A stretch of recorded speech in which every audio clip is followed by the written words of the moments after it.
Welcome to KRA's The Hub, the official podcast of KRA Corporation. And now get ready to hear workforce topics and trends you need to know on the go.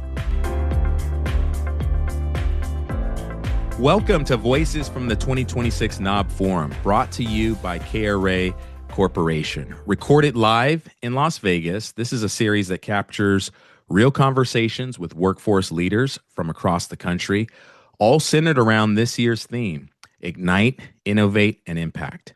In this episode, we're featuring Freeman, Sharon Bonney, and Matt Weis, all highlighting insights, challenges, and real-world strategies that are shaping the workforce system of today. These voices are directly from the industry, and they're sharing what's working, what's challenging, and where we're going from here. Now let's get into today's episode.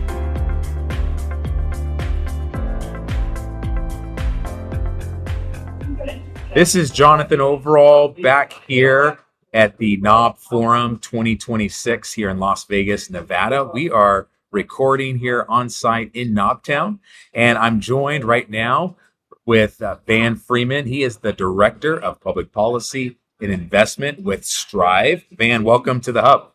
Thank you, Jonathan. Great to be here. How are you enjoying the forum so far?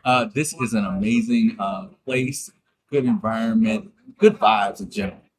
Yeah, I love it. It's inspirational. A lot of great leaders from around the country, a lot of great ideas that are being shared here. Now, tell us, let's hear briefly about your career journey, what you do at Strive, and what does Strive do as an organization? So I have probably a very disparate career arc just from very places. I started out as a manufacturing engineer, did some investment banking work on the campaign or two, did law school, and then I fell into the federal government, Department of Commerce, did that for a few years, and then worked for DC's workforce agency, DOES, where I really started to learn about workforce and really get baptized, per se, in everything that's related to workforce. From there, I did some work at a trade association, and then started working with startups and nonprofits around how they engage with government funding opportunities, and just understand how government works in the workforce space, how to leverage it, and how to leverage the opportunities that government provides. I believe I've learned early on that organizations and companies inherently want to grow, and with that growth, they have to engage in government at some point. And it's important that they understand what that engagement looks like, and that they know how to do it in the right way so that they can leverage up instead of getting knocked out. And so your current role with Strive, you're working in public policy, also investment is part of that. Tell us what's part of your view of your role on a daily basis. What are some of the strategic things that you're working on at Strive? So part of the strategic role of Strive is number one, public policy. So like educating them on what's coming out of the federal government, state and local, and even local government on the policy front. So if that's anything from workforce health, WIOA 2.0, what does that look like? The Medicaid requirements around workforce, how does that impact the participants? How does that impact Strive? If it's a recent executive order by the president or new legislation that's being implemented, if it's public rulemaking, I am there as the educator to my organization, to our participants, and then to the population at large around what does this mean for nonprofits and growing organizations that are looking to impact individuals across the country. That's one aspect. And then I help organizations, particularly Strive, shape their kind of narration around what they want to do and how they want to impact the workforce space and people looking to get jobs and have true economic mobility. Also help them understand how to draw down on funds in these challenging times. How do they continue to fund the mission that they have to impact lives and train people, to give them opportunities for economic mobility, to grow their wages, and really improve their life for where they're at, to where they want to go and where they want to be. So that's those are just a couple things that I do with Strive. I try to bring them home at various levels of government and with various stakeholders. Give our audience a sense of really the scope of Strive. and the markets that you're working in, and perhaps some highlights of impact that you guys have seen here in recent years. So Strive has been around for 41 years. It's based in New York. They are a workforce training provider, so they do the actual training. They really focus on areas like construction, healthcare. They move into logistics, and they do a really great job on providing a holistic approach to workforce training, and not just saying, "Hey, here's a credential," but really developing a model and a plan that addresses the whole person at whatever stage they're at in life, to make sure they understand, what do they need for mental health support? What do they need for financial support? Do they need transportation issues dealt with? Do they need to deal with childcare issues? How do we help them not just get a job, but keep a job? Do we give them financial literacy? So Strive really developed a holistic model that's been validated by NDRC and various other partners through a lot of research on what they do and how effective it is, not to just get a person a credential and get them a job, but really make sure that they have a sustainable way of creating economic relief for not only themselves, but for their family. So that's some of the things that Strive has done. I think one of the amazing stories that I heard when I first started with Strive, and it's widely known in New York area. So there is a state assembly member, Eddie Gibbs. It's in New York. He was a Strive participant. He was released from incarceration, joined Strive, started sweeping the floors of Strive, joined the training program, and he will tell the story and sing the songs about how Strive transformed his life and his perspective on workforce training, and continues to advocate for training providers and the type of work that Strive does. And that's just one of the stories that I found very impactful and very just in awe around the work that Strive has done and how that had just impacted his life. And now he's a state assemblyman in the state of New York and continues to impact other lives that represent the people sitting here. Technology is a big focus on this conference, and pretty much every conference I've gone to over the last 2 years. It brings uncertainty, but it also brings opportunity, because AI is bringing disruption, but it's also bringing transformation to the workforce. And for workforce providers and training providers, there's opportunity. What opportunity do you see that's available for Strive in the current times that we're in? I believe with technology, AI, the opportunities that it provides are efficiency and how the model can work. So knowing how many people it takes to launch a program. So Strive is right now in the process of growing nationally, looking at new sites.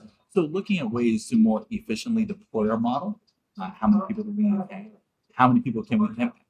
How can we manage case notes more efficiently? How can we optimize the data around how we impact individuals? How many services are we utilizing? How can we make sure that that is done to its most efficient and effective way possible, so that as we utilize these public dollars, our impact is higher, and that the use of each and every dollar goes further.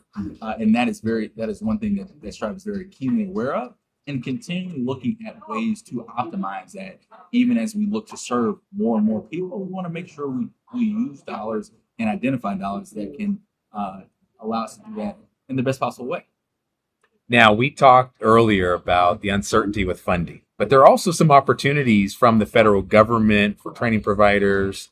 Talk to us a little bit about what those opportunities are, and how can our audience and those that are out there in workforce also take that opportunity for themselves? I think the opportunity comes in just understanding how funding works. And this is one thing I had to educate the board and the senior leadership of Strive about, is that funding, in my mind, federal funding works in three various buckets. To where you have things like SNAP and WIOA. They're very much contract related, as far as when you provided the contract, you have to draw on it based upon invoicing. And then there's grants. There's just open competitive grants that you then go after and you apply for.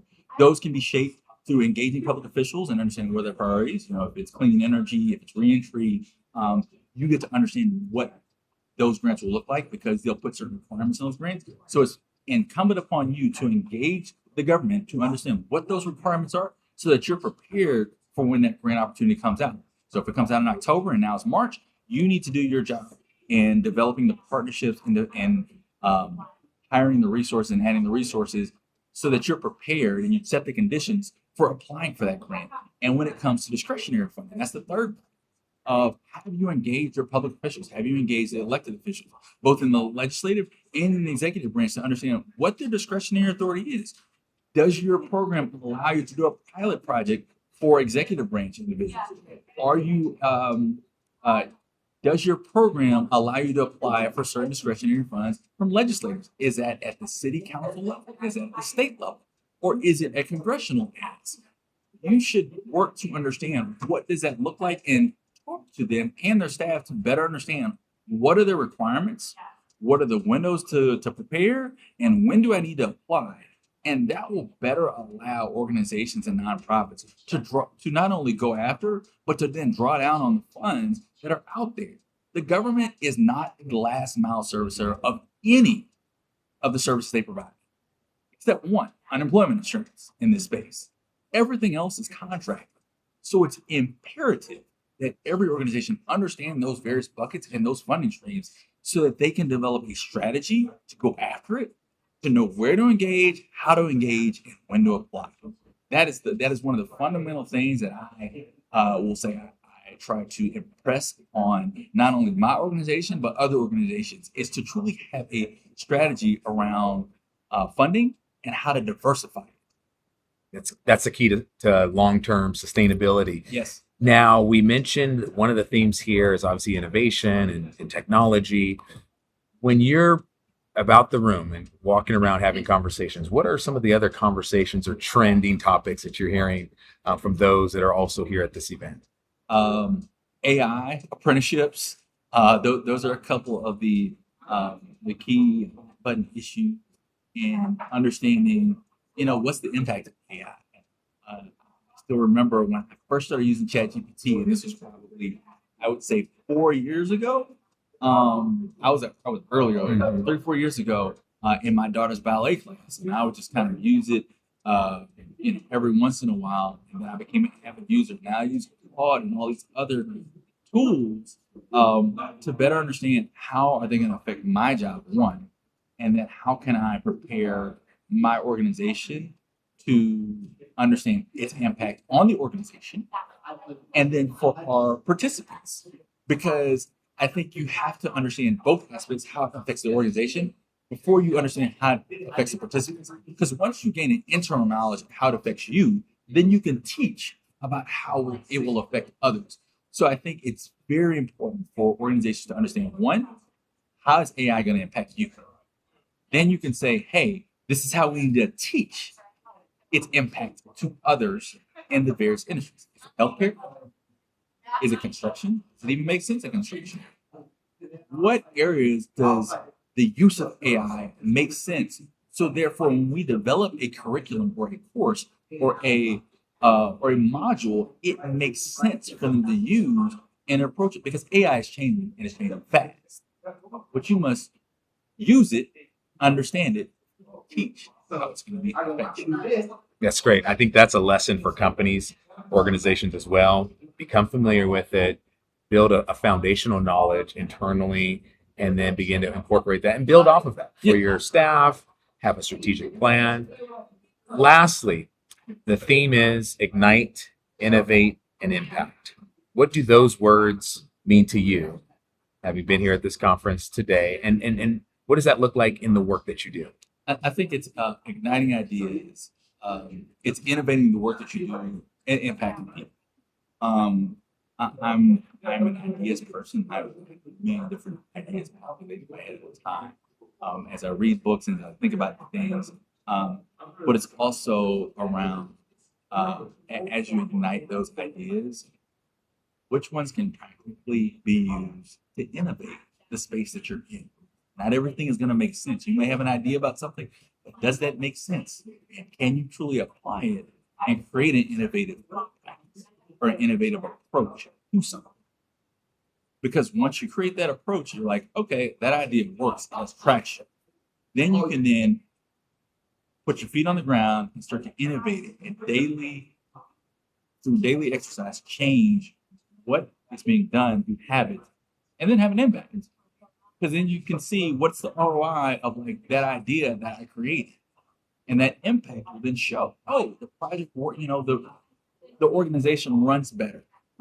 We've decreased spending by 10%. We're able to help 25 more people based upon the same budget without overruns. Like, though, that's impact. You can see impact, but it starts with that idea. Are you in these rooms and bouncing around enough ideas to say, these are all great ideas? Which one can truly innovate the organization I'm in to have impact for the people that I directly affect? That's great.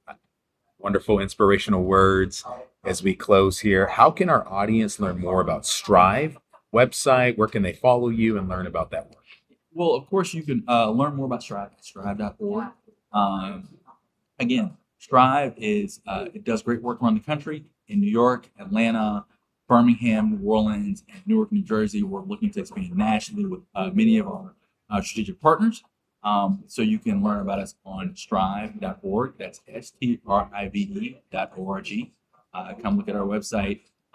We have some, our CEO, Phil Weinberg, has some great pieces in Forbes that's coming up month through our Forbes nonprofit partnership. And you can learn more about me on LinkedIn.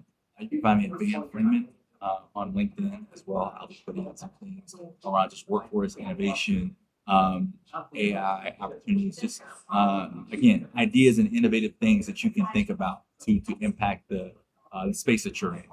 So that's where people can learn more about me as well. Van, it's been great learning more about what you do and what Strive does. Don't be a stranger to the hub. We'll have to have you on again in the future. But for this time, enjoy the rest of the conference, and we'll see you next time. All right. Thank you.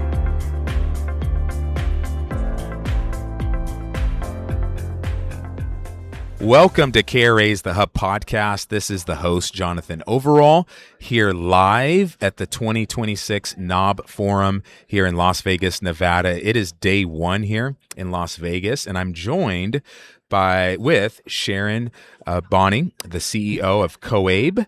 Sharon, welcome to KRA's The Hub podcast. Thank you. It's such a pleasure to be here today. So let's start with what you do, but a little bit about your journey. What brought you to this point in your career as the CEO of COABE? Okay. So first, I had the pleasure of starting out, if you will, as receptionist many years ago and just stayed with it. I've been with COABE now for 26 years and had the opportunity to work at many different levels throughout the organization. I became CEO in 2019. But I had worked in executive levels before that point, really starting in 2012. That's great. So your story truly is an inspirational workforce story, starting off at that level and working your way up to the CEO. Now, I know COABE is a pretty large organization. Describe for our audience what you do and the reach, the influence that your organization has. Sure. So we have 100,000 plus members. They're primarily adult educators and administrators, some adult learners. The local programs, there's 2,384 of them operating all over across the country in our territories. They serve 3.2 million learners nationwide. They provide reading, writing, arithmetic, digital literacy, workforce readiness, and helping people get their high school diploma. So for many people that come into our local programs, they really want to get a better job. That's why they're there. And so we help them with that. So one of the first things that happens at a local program is they assess them to see what their literacy level is and where they need to place them for classes. But they also ask them, what you want to accomplish, what are your goals? And so that is part of the whole measurable skills gains piece that goes back to the National Reporting System through the Office of Career Technical Adult Education that's under the Workforce Innovation and Opportunity Act. So 75% of our local programs are federally funded, and they have some pretty high stakes incentives they have to reach, either helping people get into community college or helping them to get into the workforce. What are some of the things that you've seen change? You've been in the industry for some time, and obviously the workforce, the economy, the world is different today. What have you seen change? And perhaps are there some challenges that have come from that? Oh, it's constantly changing, isn't it? I mean, one change we see is with AI. I really think that's quite a disruptor, and that many of the maybe entry-level positions now will be taken up by AI in the next 5 to 10 years. So I think that's a reality. Helping the learners to skill up to work with AI, I think is really important. But the other piece I think that's so interesting is that so many times when the adult learners come in, they say they just want to get a better job, right? They have families at home. Oftentimes they're juggling multiple jobs and going to adult ed school as well. And so for them, that short-term credential is so important. Being able to maybe get a Google certificate in cybersecurity and get to work right away is really a disruptor I'm seeing. So at COABE, we partner with eCornell, Google, and IBM Skills Build. We are Google's top performing partner, and we hired an adult ed teacher who then helps the learners complete. And so, interestingly, the most popular certificate or badge we have is the AI badge. Wow. Cybersecurity is next. But we have a whole list of them, and we have literally thousands that have applied to participate in our Google Scholarship Program. And then we also partner with IBM Skills Build, same idea, only they have over 1,000 badges and certificates. And then new with COABE recently is eCornell. So partnering with them to provide provide 20 different certificates that would normally be $8,000, but completely free to our adult learners through a social impact initiative with eCornell and our foundation. We have a foundation, Educate and Elevate Foundation, that provides just-in-time funding to adult learners. So all that to say, what we're trying to do is we're piloting this idea of if learners can get that short-term credential and get to work right away, is that what they'll do? And we're seeing a lot of interest there. But then at the local level, so this is at the national level, at the local level, there's what's called integrated education and training. This is where there's funding from the feds for the local programs to work with their local employers and say, okay, what kind of skills do you need? We will provide what we can while we're helping them get their high school diploma. We'll provide that skilling to them so they get out and they're ready to work right away. So that's called integrated education and training. And right now, to my knowledge, there's about 200,000 participating in that across the country. So you mentioned AI, you mentioned having the ear towards businesses. How are businesses approaching AI, and what's needed for the skill sets of today that are rapidly changing for tomorrow? That's a really good question. And I just, in full transparency, I think it would be business by business, what I'm seeing. I mean, I think some businesses, depending on what their focus is and how many staff they have, it's like they're just focusing on what's right here, right now. And maybe the larger organizations are saying, let me take a step back and figure out how I'm going to be working with this, with AI, and really using it to better my business.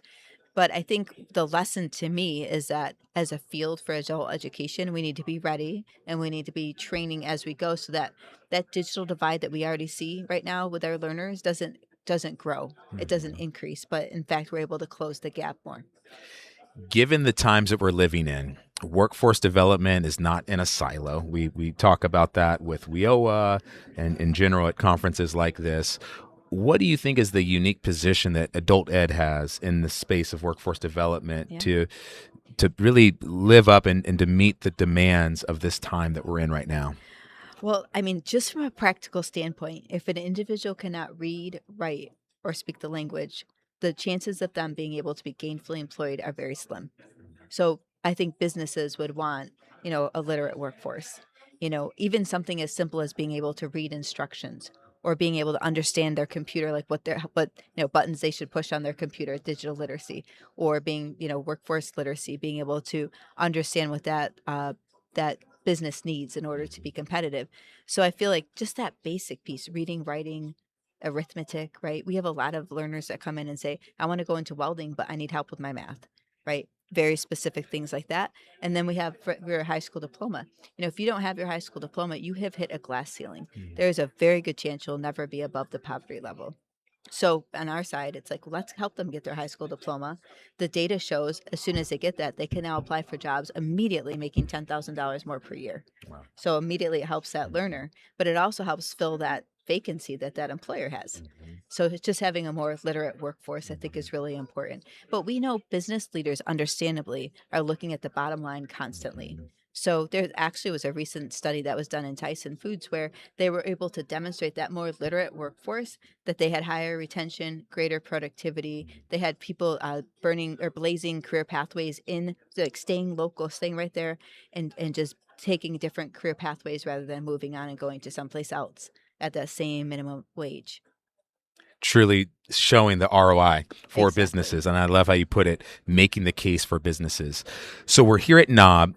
when you come to an event like this, there are thought leaders, there are general session speakers, workshops, some pretty impressive keynote speakers that are talking about the work that we do. Plus, there's the networking. There's meeting people from around the country. What are some of the highlights, or what are some of the goals that you have coming to a conference like this? So, folks may be aware that the workforce boards are integral to the workforce ecosystem at the local level.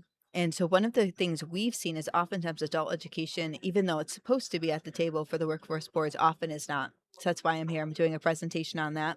I'm really encouraging workforce boards to include adult education as a partner. Also, even at the state level, the governor's workforce boards, there are state directors in every state of adult education who can participate on the governor's workforce board. So that's one of the messages as well as, work with your governor to ensure that adult education is represented. Because it is part of the WIOA Title II, Title I, and Title II partnership. When I come here, though, I am so inspired just to hear about the great work that's taking place all across the nation, to hear about the challenges, to hear about the successes, to hear about the partnerships they're interested, these workforce board chairs are interested in. I've really surprised to learn many of them are volunteer positions, which I think is really interesting as well, because they do so much work and they're such an important hub in the community. I think that also just hearing the keynotes has been really inspirational as well. So lastly, the theme for this year's conference is Ignite, Innovate, and Impact. When you hear those words, and I know it's early in the conference and it's part of the general message, when you hear those words, what comes to mind related to the work that you're doing and perhaps maybe inspired to do upon leaving this event? Yeah, so I would love to ignite a fire across all workforce boards that they understand the value of adult education as their partner. They understand these adult learners come ready to work. That's why they come into a local program. They're this is non-compulsory. They're coming because they want to get a better job. So you have right there, they don't have to wait till they get out of high school. These are people who are ready to work and have families to support. So I would love to ignite a flame where then there's that innovation. Like, how do I make sure that adult educator is on my board and contributing and helping us? And I recently talked to a lady from Arkansas who was telling me we do this so well. And we have been able to fill so many jobs because of that. So then I'd like to see that impact in the community, that there's going to be jobs that are then filled and these workforce boards are exceeding their enrollment numbers because they have this great partnership with adult education.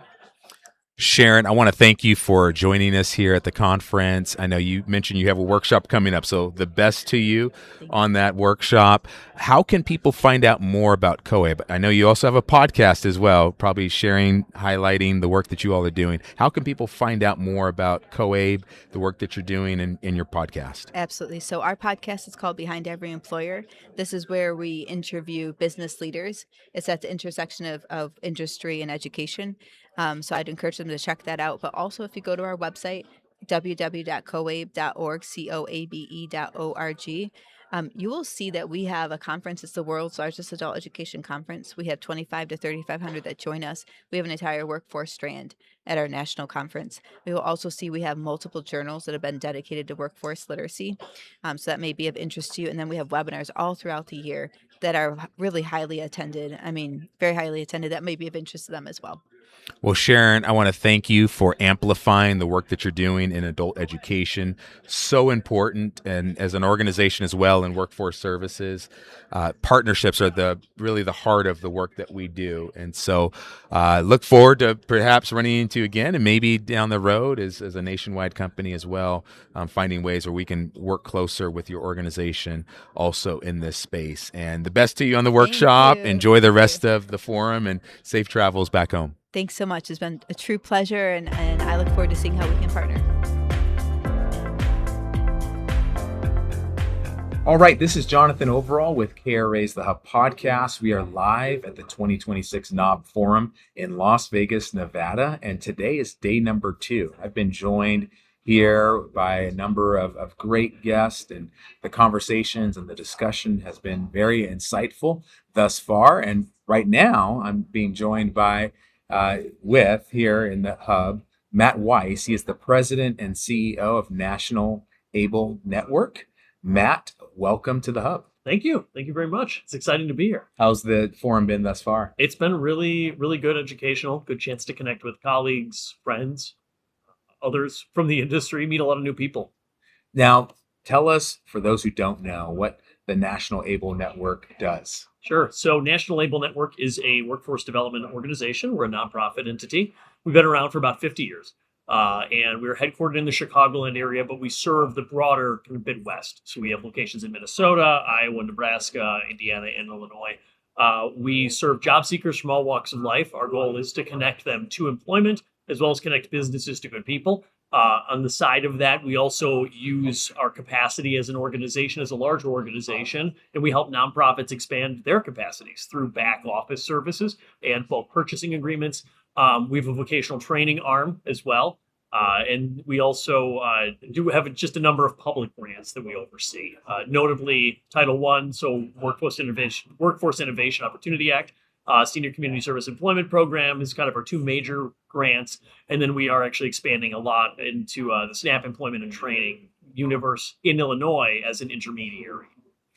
When you come to the forum and you're in an atmosphere with other leaders from across the country, describe for our audience how important that is to you and your organization. It's extremely important. We've been sending people to the forum like this, so NAWB specifically, as well as just other workforce conferences for a very long time. I am a relatively new CEO. I've been with ABLE for 12 years, but I've only been CEO for almost 3 years now. And so one of the things that I really wanted to lean into with the organization was professional development and ensuring that everybody had a plan, but moreover, that we were able to expand just the awareness within the workforce system of what we do and the great work that we do. So what are some of perhaps the challenges that you see faced right now that are a topic of conversation here at this event? Yeah, I've heard a lot about AI. I've heard a lot about data. And I think that a lot of the time as workforce practitioners, I think we're focused on most often the demand side, right? And ensuring that workers are prepared for jobs. And that's great. A lot of our funding dictates that we have to do that. I think a lot of organizations are positioned for that. I think on the other side of the coin, we do and are getting better at supply side. And so talking to local businesses, I will say though, the one thing that I'm not hearing and the thing that I'm concerned about is large-scale job displacement with AI and because of AI. We're talking about an unregulated industry, for lack of a better term. And I think that is going to create a lot of challenges, specifically its impact on, historically marginalized communities that have experienced large-scale disinvestment, marginalized job seekers already or low-skilled job seekers. AI literacy is great. And I think we have to ensure that people are prepared for that. My concern looks out, though, 3 to 5 years and what we're going to see in the workplace. We're already seeing high-skill individuals struggle with finding employment quickly. We've got Fortune 100 companies that have taken a machete to their workforce within the past 6 months, a year, largely because of AI. And I feel like we're on the tip of the iceberg. And as practitioners, as workforce experts within a system, it's really our responsibility to see that coming and to craft an advocacy strategy that doesn't just target the supply side, but also looks at responsible regulation. Mm-hmm. And for businesses as well. Yeah. And that's a conversation we have a lot around regulation, thinking about even some of the worst case scenarios. How do we handle it from an ethical usage standpoint, putting guardrails, policies in place, and the business community? What are you guys hearing from the business community? Are you hearing concerns? Is there optimism? Are they ready to get going? What are you sensing there? I'm hearing optimism, yes. Right? An eye to efficiency, which I think we're also looking at as workforce practitioners and systems that are oftentimes bogged down with bureaucracy, right? So it's good to have an option for auditing or to make caseloads easier or lessen a load. So I think efficiencies are great. Saving time is fantastic, especially within our system. So employer side, yeah, we're hearing the same thing there. I think what I'm not hearing is, how they're planning to continue with their existing workforce while they're using AI or as they're supplementing their work with AI. And I think that's a real cautionary tale again. I think a lot of companies have deployed these tools very, very quickly. And they maybe are seeing some good results, maybe they're not seeing good results. But the people that are hurting right now is the human capital that are displaced because of some of those, I would say, knee-jerk reactions and knee-jerk decisions. And so I think as a lot of businesses need to really take a step back and think about what the responsible use, to your point, looks like, how they're going to implement this over the long term. But moreover than that, I think we need a societal look at how AI is going to really work within our economy, in our workforce, and how it's going to affect it. And maybe it's time. Maybe it's time for a radical idea like leaning into universal guaranteed income or universal basic income as something, because we know that there just might not be enough jobs for people. You also mentioned something around capacity building, supporting organizations. Part of that probably translates into systems and workforce boards. Who is the best climate or the best client for that? And what are some of the pain points that you guys are coming in and providing solutions for? That's a really good question. So we are actually a fiscal agent for a workforce board in Kentucky. We also provide fiscal agency services, IT services, HR services. I think an ideal client is a nonprofit of any size, really, that wants to save money on back office services in some way. Oftentimes it means organizations who are, I would say, maybe not tiny, but also not gigantic enough where they have to support an infrastructure like that. And they're looking at ways to save money. Fractional CFO, for instance, is something that we provide that's proven to be really lucrative and helpful for a lot of different benefits, especially when navigating an audit. Audits are nothing new for our industry. And so they're definitely kind of the ideal client that we're going after. I think as we think about, the impact that has here, and with the audience here, I really look at the nonprofit sector in a unique way. I think that we have to really start to think about consolidation and potentially mergers and acquisitions as a strategy to preserve local services within communities and preserve even, the name of some nonprofits that hold sway in areas. I also think it should be used as a succession strategy for boards. I think there's plenty of nonprofits out there that are doing great work. It's just a matter of ensuring that they can all be supported and that we're not stretching dollars way too thin, especially on the philanthropic side. Now, here at NAWB thus far, we talked a little bit before about some of the sessions. What have been some of the aha moments for you that maybe have sparked interest in a different area, or perhaps an area that you were already thinking about for your organization? What have been some of those moments for you thus far? I would say one of the aha moments that I've had is just the speed of change. I met her the first day. It was a woman I just sat next to randomly for the plenary, and we got to talking about what we do. And she specifically is a coder, and she works with organizations and, helps them develop customized solutions, essentially, for workforce organizations, customized solutions for a lot of data, whether it's through an app or otherwise. That's her job. And it was really unique. So we got to talking about things, and we're talking about, I bring up, of course, AI displacement, because I kind of got on here with you as well. And she was, we got to talking about then software deployment and new systems that are coming out in the workforce. And you see a lot of states that are kind of moving into new system territory or looking at how they're leveraging data differently. And what she said was really eye-opening to me. What she said was, a year or two ago, it would have taken me doing my same job, or it did take her a year to do certain tasks that now take me a couple days to a week because of the tools that I have. That was very eye-opening for me. And she said something else that was really interesting in that same vein was, yes, you're starting to see new systems deployed, but the question that we're now starting to get from a lot of different entities is, do I do it now? Or do I wait another 6 months knowing that there are going to be that much more innovations at that point, or that much more technology I can put in? And so that was really eye-opening to me, just as an entity. We just bought new fiscal software, right? As an organization, so we're transitioning. And it just made me think about, oh, wow, was this the time? Or would it have made sense in 6 months? And would we have seen even more benefit at that point? But I don't know. I know it's the rate of change, making a decision now or tomorrow, and tomorrow may come faster because of the rate of change. And so that's something to keep in mind as well. Well, In closing, the theme of this event is Ignite, Innovate, and Impact. What do those words mean to you? And how do you see that translating into the work that you do? I think Ignite is a really important one. I know that every day when I wake up as the CEO of a mid-sized organization, I want to ensure that I'm igniting passion in our workforce. And I want to do that through a number of different things. But more than that, I think it's just how we talk about the mission and how we talk about and celebrate our work and the successes that we have. Our work is so full of challenges. This is very hard. We see people on their worst day oftentimes. And so ensuring that we're being supportive of folks who do those jobs is a really critical piece. I think innovation is a part of our DNA in workforce, and it should be. We have to react. We have got to ensure that we are changing how we operate and really thinking about what we're talking about earlier, demand and supply side, and meeting those things in between while also navigating the speed of change and technology. And so I think that's a part of it.